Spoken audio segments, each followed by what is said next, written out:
Hi friends, எல்லோரும் எப்படி இருக்கிறீங்க? ரொம்ப நாள் ஆச்சுங்க வீடியோ போட்டு. இந்தியா ட்ரிப்பில் மாறி மாறி உடம்பு சரியில்லாமல் இருக்கிறதுனால போடவே முடியல. இந்த வீடியோவில் லாஸ்ட் 2 வீக்ஸில் ஜூலை மிட்லேருந்து என்ன நடந்ததுன்னு சும்மா சின்ன சின்ன கிளிப்பிங்ஸ் தான் போட்டிருக்கேன்.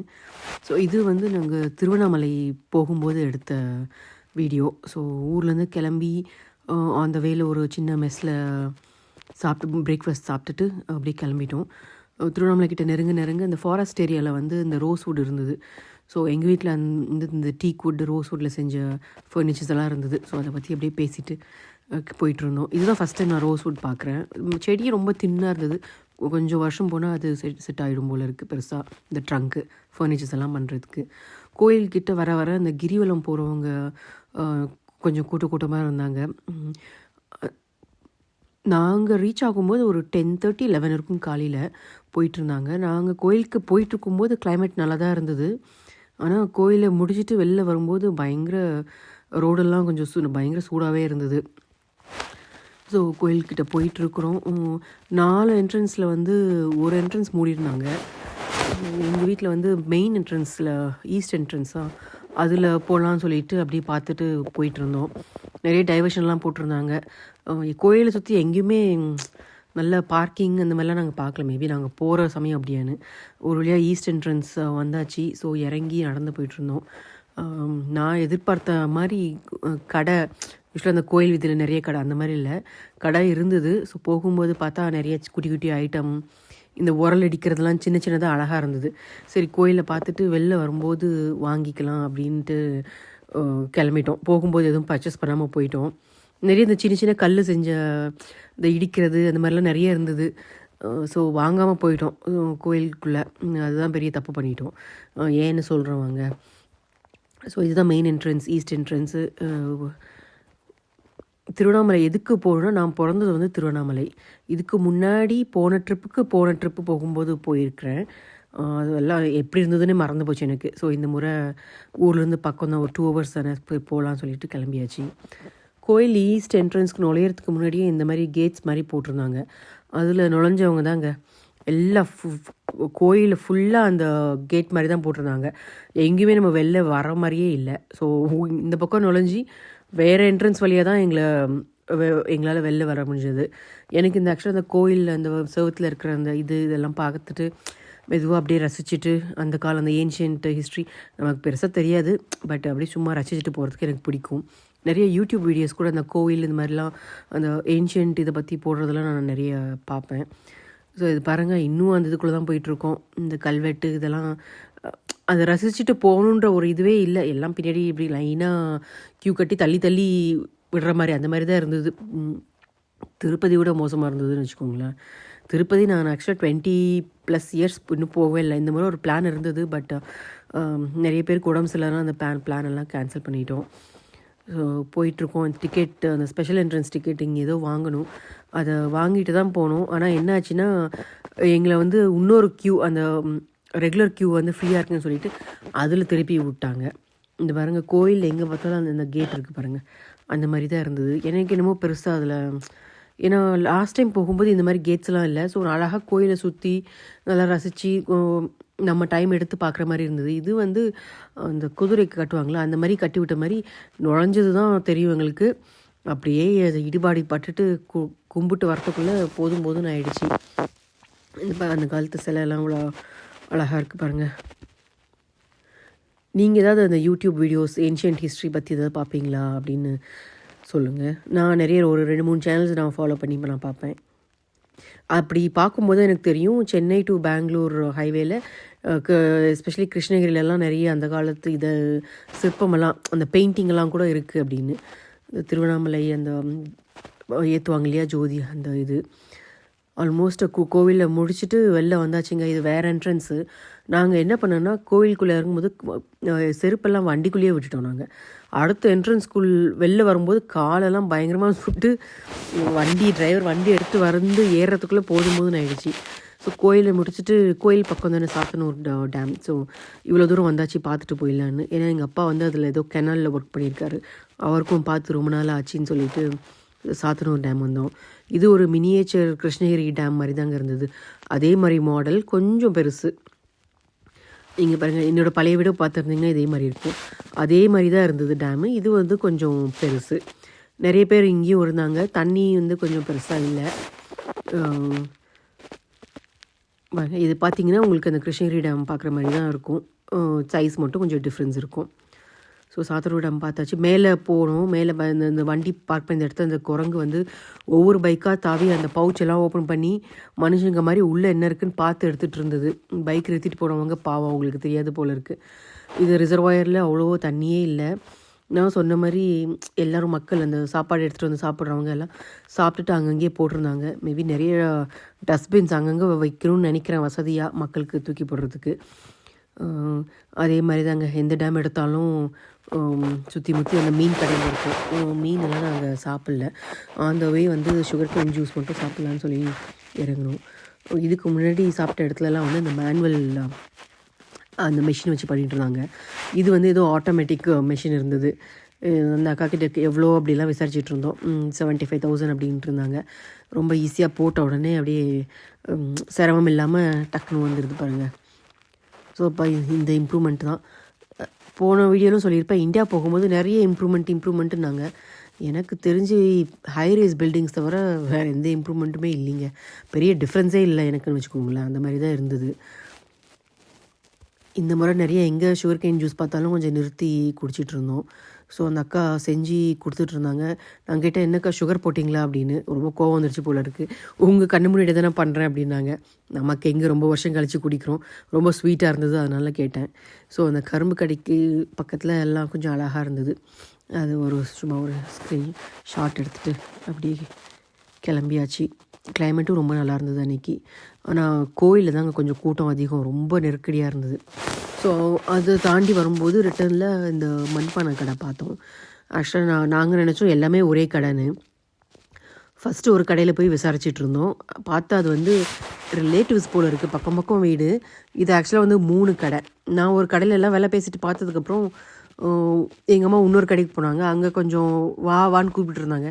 எனக்கு இந்த கடையை விட்டுட்டு அந்த கடைக்கு போகிறதுக்கு கொஞ்சம் தர்ம சங்கடமாக இருந்தது. சரி, எதுவாக இருந்தாலும் ஃபஸ்ட்டு பார்த்த கடையிலேயே வாங்கிக்கலாம் அப்படின்னு சொல்லிட்டு அவங்கக்கிட்டேயே இன்னும் கொஞ்சம் திக்காக இருக்கா அப்படின்னு கேட்டு அந்த கடையிலேயே வாங்கியாச்சு. இந்தளவுக்கு முகவாட்டம் கூடாதுன்னு சொல்லிட்டு இருந்தாங்க. பட் நமக்கு சரி இல்லைங்க. அதுக்கப்புறம் சென்னைக்கு ட்ரிப்பு பிளான் பண்ணியிருந்தோம். அங்கே போயிட்டு இது வந்து எங்கள் அக்கா பனானா கேக் செஞ்சு எடுத்துகிட்டு வந்திருந்தாங்க.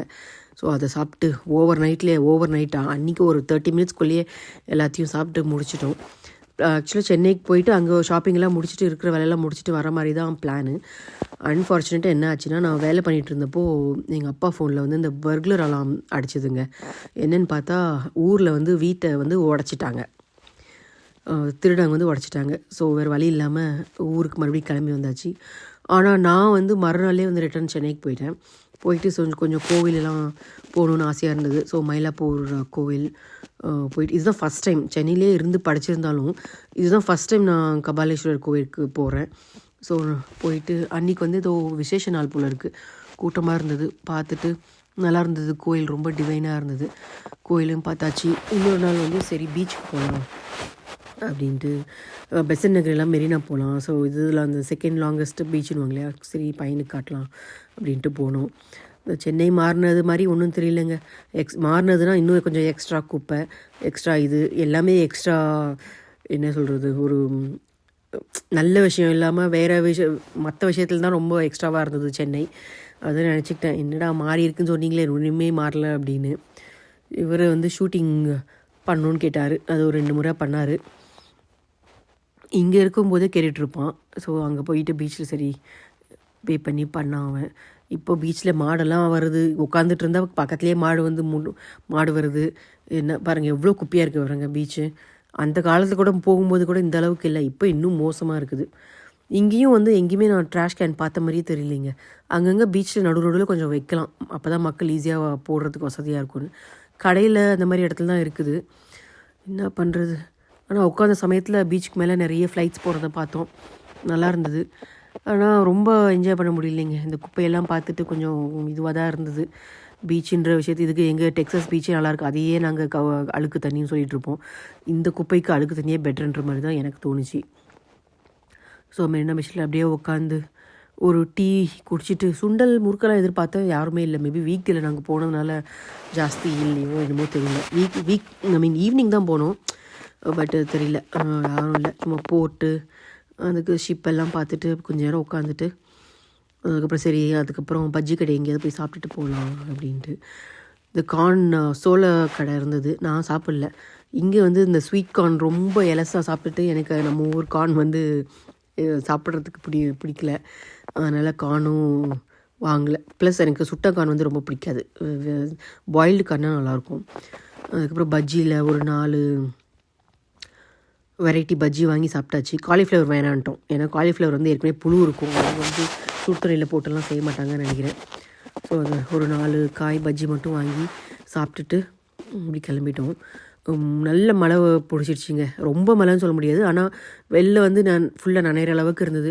இது வந்து அந்த சுந்தரி அக்கா கடை, ஐ திங்க் யூடியூப்பில் நான் பார்த்துருக்கேன் ஃபேமஸ்னு. ஆனால் அவங்க வந்து நான்வெஜ் தான் ஃபேமஸ் இல்லையா. நான் கொஞ்சம் அன்னிலேருந்து நான்வெஜ் கொஞ்சம் விட்டுருந்தேன்.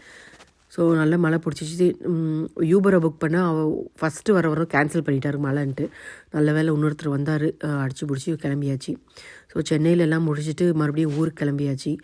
அந்த வே வந்து சாப்பிட்லாம் சொல்லிட்டு இந்த ரத்னகிரி கோவில் பக்கத்தில் அலங்காரம்னு நினைக்கிறேன் அந்த கடை, அது ஒன்று இருக்குது. அங்கே போய் சாப்பிட்டுட்டு இந்த ரோட் சைட் கடை இருக்கும் இல்லையா, அந்த பிங்க் கோவெல்லாம் வாங்கிட்டு வந்தாச்சு. ஸோ வீட்டில் நடந்த சம்பவத்தினால வெளியில் மெயின் டோரில் இரும்பு கேட் போட்டாச்சு. மாடியில் போட்டிருக்காங்க, ஆனால் கீழே மெயின் டோருக்கு போடல அவங்க அப்பா அம்மா. ஸோ இது நடந்ததுக்கப்புறம் சரி போட்டுடலான்னு சொல்லிட்டு அதை போட்டுட்டு இருக்கிறாங்க. மெயின் டோரும் போட்டாச்சு. அப்புறம் ஊரில் வந்து எங்கள் அப்பாவோட குலதெய்வம் விசிட் பண்ணலாம் அப்படின்ட்டு போயிருந்தோம். அங்கே இருக்கிற அந்த குளம்னு என்ன சொல்கிறது, கிணத்துல வந்து இந்த கோய் ஃபிஷ் மாதிரி இருந்தது. அது கொய் ஃபிஷ்னு அவங்களுக்கு தெரியாதா இல்லை எனக்கு தெரியலன்னு தெரியல, ஆனால் பார்க்குறதுக்கு வந்து அந்த கொய் ஃபிஷ் மாதிரி தான் இருந்தது, நிறைய இருந்தது. அதுக்கு பொரியெல்லாம் வைப்பாங்க. ஸோ அதை வாங்கி போட்டுட்டு லாஸ்ட் டைம் போகும்போது இந்த கிணத்து பாம்பெல்லாம் இருந்தது, இந்த முறை இல்லை. கொஞ்சம் நேரம் இங்கே ஸ்பெண்ட் பண்ணிகிட்டு இருந்தோம். அந்த மீன் எல்லாம் பார்த்துட்டு அதுக்கப்புறம் கோயிலுக்குள்ளே பூஜாரி வந்து லஞ்சுக்கு போயிருந்தார். ஸோ அந்த கேப்பில் கொஞ்சம் எல்லாம் எடுத்துகிட்டு நான் சொன்ன மாதிரி இது பாருங்கள், இந்த சிம்பிள் இந்த சிற்பம் இதெல்லாம் பார்க்குறதுக்கு ரொம்ப பிடிக்கும். சாமியை நான் எடுக்கலை, ஆக்சுவலாக எடுத்தேன், பட் நான் ஷேர் பண்ணல. இங்கே இந்த பாம் ட்ரீ வந்து அங்கே விசேஷமாக, ஏன்னா எந்த பாம் ட்ரீக்கும் பிரான்ச்சஸ் இருக்காது இல்லையா. இதில் பாருங்கள் எத்தனை பிரான்ச் இருக்குதுன்னு இந்த ஒரு பாம் ட்ரீயில். ஸோ இது ஒன்று அதிசயமாக தான் இருந்தது, இவ்வளோ பிரான்ச்சு. அன்னதானம் போட்டுட்டு இருந்தாங்க, பட் நாங்கள் சாப்பிடல. ஏற்கனவே வீட்டிலேருந்து எடுத்துகிட்டு போயிருந்தோம், அதையே சாப்பிட்டுட்டு அதுக்கப்புறம் புதுசாக இந்த முறை வாட்டர் ஆப்பிள், ஐ மீன் எனக்கு புதுசு. அந்த ஃபஸ்ட்டு நான் இது வந்து கேஷ்யூ முந்திரி பழம்னு நினச்சேன், அதுக்கப்புறம் தான் வாட்டர் ஆப்பிள்னாங்க. சாப்பிட்டு பார்த்தா எனக்கு ரொம்ப பிடிக்கல, ஏன்னா இந்த கற்பூரவல்லி மாதிரி கொஞ்சம் லைட்டாக காரமாக இருந்த மாதிரி இருந்தது. ஸோ முன்னாடி கிரில் கேட் போட்ட மாதிரி பின்னாடி காம்பவுண்டுக்கு வந்து இந்த கிரில் வைக்கலாம். 3 சைடு வந்து எங்கள் அப்பா கிரில் போட்டிருக்காரு. பின்னாடி காம்பவுண்ட் வந்து பக்கத்து வீட்டுக்காரங்க போட்டாங்க போல இருக்குது. ஸோ அவங்க வந்து அந்த அந்த குத்துற கம்மி மாதிரிலாம் வைக்கல. ஸோ நாங்கள் இந்த முறை சரி வச்சோம். நான் ஊருக்கு போகும்போது அந்த முருங்கை மரத்தில் ஒன்றுமே இல்லை. இப்போது கொஞ்சம் துளிர் விட்டு நல்லா வந்துருச்சு. ஒரு நாள் சமைச்சு கூட இருந்தாங்க முருங்கை பொரியல். இங்கே பாருங்கள், பார்த்த 4 வீக்ஸில் நல்லா துளிர் விட்டுருச்சு. ஸோ ஒரு நாள் முருங்கை கீரை பறித்து சமையல் பண்ணி சாப்பிட்டாச்சு. அவ்வளோதாங்க, ஊருக்கு கிளம்பியாச்சு.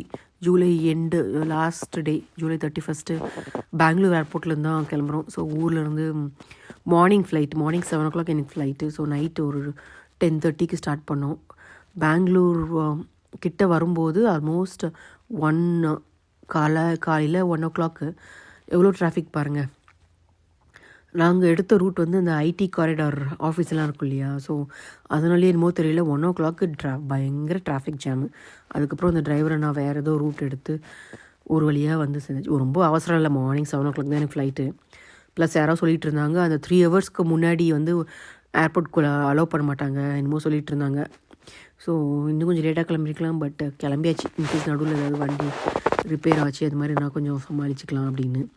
டிராஃபிக்கில் ஒரு 1 hour எக்ஸ்ட்ரா ஆச்சு, பட் பிரச்சனை இல்லை. என்னென்னா டிரைவர் வந்து எங்களை விட்டுட்டு மறுபடியும் எங்கள் அப்பா அம்மாவோட ரிட்டன் போகணும். ஸோ 3 hours நான் அந்த நைட்டில் ட்ரைவ் பண்ணோம் இல்லையா. ஸோ அதுதான் கொஞ்சம் இதுவாக இருந்தது. ஸோ இதுதான் லாஸ்ட் டைமும் நான் பெங்களூர் தான் போயிருந்தேன், பட் அப்போது வந்து கொஞ்சம் ரொம்ப பார்க்கல. இந்த முறை தான் அந்த ஐடி அந்த பில்டிங்ஸ் எல்லாம் பார்த்து நிறைய ஆஃபீஸஸ் எல்லாம் இருந்தது, அதெல்லாம் பார்த்துட்ருந்தோம். பெங்களூர் டிராஃபிக்ன்றது உண்மை தான் போல இருக்குங்க. பெங்களூர் ஏர்போர்ட் வந்து ரொம்ப பெரிய ஏரியா நினைக்கிறேன். ஏர்போர்ட்குள்ளே போகிறதே வந்து நல்லா ரோட்ஸ் எல்லாம் நல்லா இருந்தது, அந்த ஏர்போர்ட் ஏரியா. ஸோ வந்து போயிட்டுருக்குறோம், நல்லா இருந்தது ஏர்போர்ட் ஏரியா. அதே மாதிரி நீங்கள் ஆமாம், ரொம்ப தூரமாகவே நல்லா லைட்ஸ் எல்லாம் போட்டு நல்லா செடியெல்லாம் வச்சு பண்ணியிருந்தாங்க. வந்தாச்சுங்க, ரீச் ஆயாச்சு. எப்போ தெரியுமா வந்தோம்? 2 o'clock வந்தோம்னு நினைக்கிறேன். உள்ளே விட்டால் ஆக்சுவலாக வெளிலேருந்து உள்ளே விட மாட்டாங்க சொன்னாங்க. அதுக்கப்புறம் சரி பையன் இருக்கான் அப்படின்னு சொன்னதுக்கப்புறம் உள்ளே விட்டாங்க. உள்ளே வந்ததுக்கப்புறம் கூட செக்இன் ஓப்பன் ஆகலை. ஏன்னா 7 o'clock 3 o'clock தான் ஓப்பன் பண்ணுவாங்கன்ட்டு இப்படி கொஞ்சம் உள்ளே வெயிட் பண்ணிவிட்டு வந்தோம். வீட்டுக்கு வந்து சேர்ந்தாச்சு டேலஸ். அதுக்கப்புறம் ஃபஸ்ட்டு நான் வந்து எடுத்துகிட்டு வந்த ஸ்டீல் சாமான் எல்லாம் ஸ்டிக்கரை பிரிக்கிற வேலை பார்த்துட்டு இருந்தேன். மறுநாள் நிறைய இருந்தது, அதெல்லாம் போட்டு சூட் பண்ணி பிரிச்சுட்டு இருந்தேன். காலங்காத்தில் டீ. இது சாட்டர்டே கொஞ்சம் கன்ஃபியூசிங்காக தான் இருந்தது. சாட்டர்டே மார்னிங் வந்து எனக்கு சண்டே மாதிரி இருந்தது. அது ஜெட்லாகில் அப்படி ஓடிட்டு இருந்தது. அதனால எந்த நாளுன்னே தெரியாமல் ஒரு போயிட்டுருக்குது. பார்க்கலாம் இன்னும் எத்தனை நாள்னு. ஸ்டிக்கர் எல்லாம் பிரித்து டீ எல்லாம் ரெடி ஆகிடுச்சு. ஊர்லேருந்து எடுத்துகிட்டு வந்த இந்த பாம் ஜாகரி தான் போட்டு குடித்தேன். 4 சூட்கேஸில் வந்து ஒரு சூட்கேஸ் வந்து வரலைங்க. லண்டனில் ஏற்றியாச்சு. லண்டன் டு பாஸ்டனில் வந்து பிடிச்சிட்டாங்க. பாஸ்டனில் வந்து அதை வெயிட் பண்ணிகிட்டே இருந்தேன். ஒரு லிஸ்ட் வச்சுருந்தாங்க, அதில் என் பேர் இருந்தது. அதில் தான் மசால் சாமானெல்லாம் இருக்குது. மேபி அதில் இந்த என்ன சொல்கிறது, இந்த தாளிக்கிற வடகம் இருந்தது. அதனால உருண்டையாக பண்ணுவாங்க இல்லையா, அதனால் பிடிச்சி வச்சாங்களான்னு தெரியல. அதான் சரி பார்க்கலாம் எப்போ வருதுன்னு. இன்னும் வரல, 2 நாள் ஆச்சு. காலையில் டீ குடிச்சிட்டு பேக் டு ரொட்டீன் மாதிரி நம்ம பேக்யார்டு வந்துருச்சு. இந்த வீடியோ பிடிச்சிருக்குன்னு நினைக்கிறேன். பை.